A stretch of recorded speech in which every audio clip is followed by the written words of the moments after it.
Hi everyone, I am Anonymous Traveler. Today, I will talk about the very first progressive rock album, which started the explosion of the entire genre. When it comes to the word inspiration, this album always comes to mind. The leader, Robert Fripp, best explained on what happened during the recording of this uncanny masterpiece, which I will talk about later.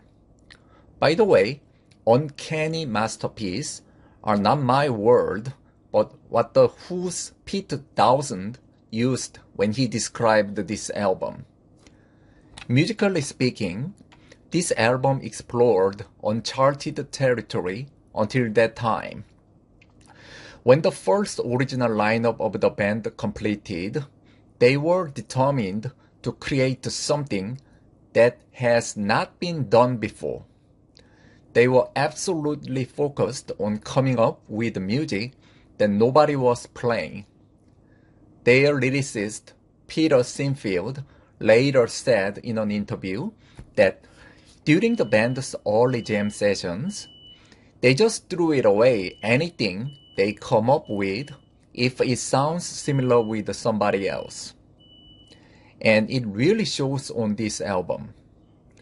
All the members of the band, including Greg Lake playing lead vocals and bass, and Robert Fripp playing guitars, and Michael Giles playing drums, and Ian MacDonald playing everything else, including flute, organ, and mellotron, are excellent musicians, but the sum of the entire members is so much greater on this album.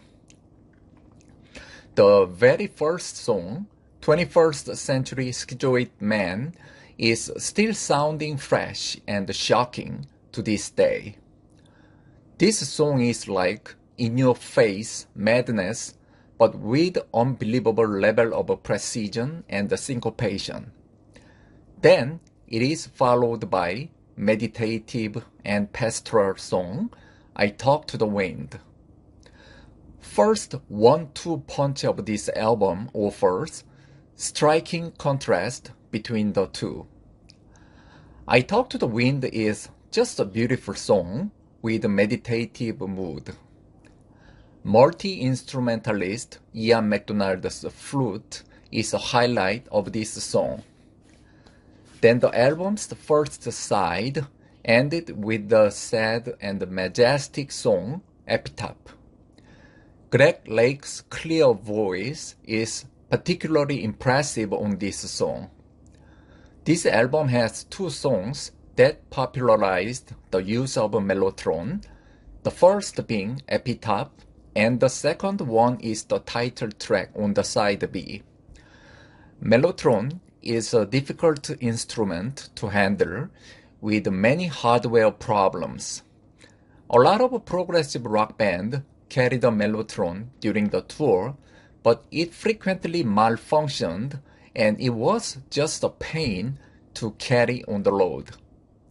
However, when it is used effectively, it creates a majestic sound, and In the Court of the Crimson King is definitely one of the best albums utilizing mellotron most effectively. Epitaph's sad and majestic tone is greatly emphasized by the mellotron. Album's side B starts with Moonchild. This song begins with beautiful, dreamy melodies, similar with I Talk to the Wind, but after a few minutes, it goes into jazz-based improvisation. Each member's delicate playing is stunning on this song.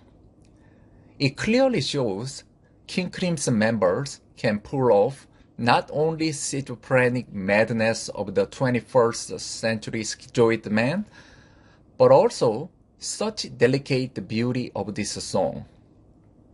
The next and final song is the title track, In the Court of the Crimson King. This one is the best song to finish this album, wrapping up everything with its heavy medieval atmosphere, combined with the stunning poetry of Peter Sinfield. Peter Sinfield was a lyricist and also handled the live shows the band put on their early days. And his role on this album cannot be undermined since all these songs have dream-like qualities and the lyrical poetry of Sinfield is full of magical imagery that fits the music perfectly. The final song's beautiful complexity is perfectly adorned with heavy and majestic mellotron riff. From start to finish, this album drips inspiration. It's like divine inspiration is dripping out of the speakers. I know the term legendary is thrown around a lot when describing older albums from the past era, but this is truly a legendary album that deserves every praise and reputation it gets. This album started it all. All those ambitious albums from the progressive rock movement owe a lot to this album. This is kind of a Big Bang album that started the explosion of the entire movement of progressive rock. By the way, King Crim's inception was started with Giles, and Fripp. It was a trio band with drummer Michael Giles, bassist Peter Giles, and guitarist Robert Fripp. They released one album in 1968 before they reorganized the lineup and evolved into King Crimson. But don't expect anything groundbreaking from that album.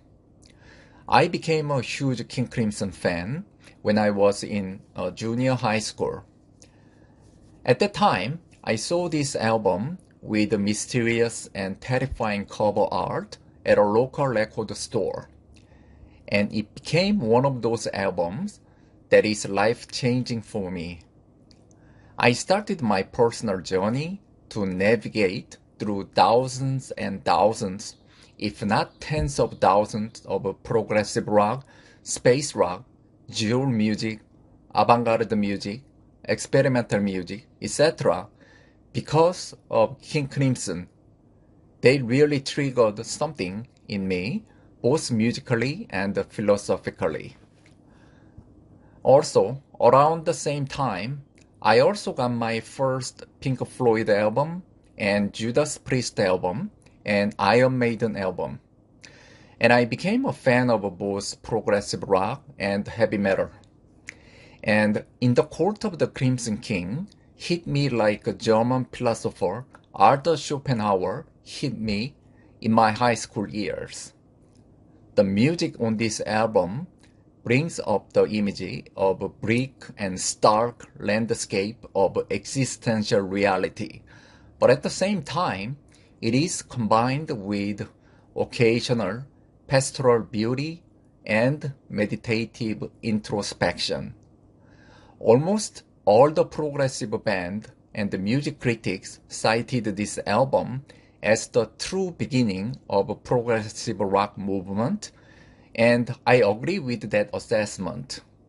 And since I became a huge King Crimson fan, later I ended up listening to Giles and Fripp's only album.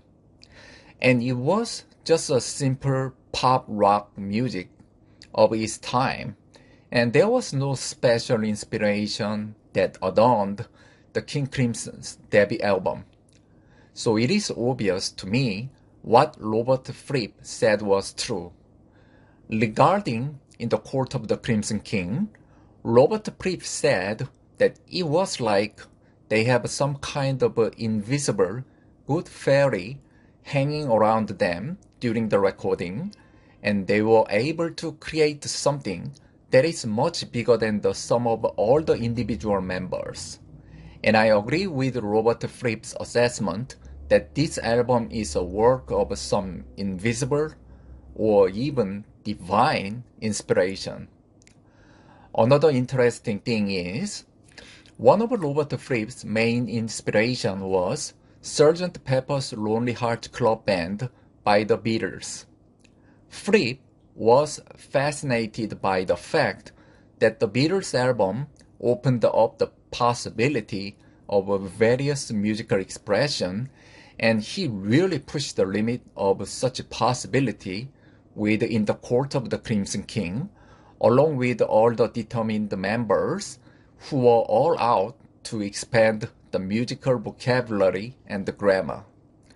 So this is my recommendation for today. Thanks for listening, and all the best.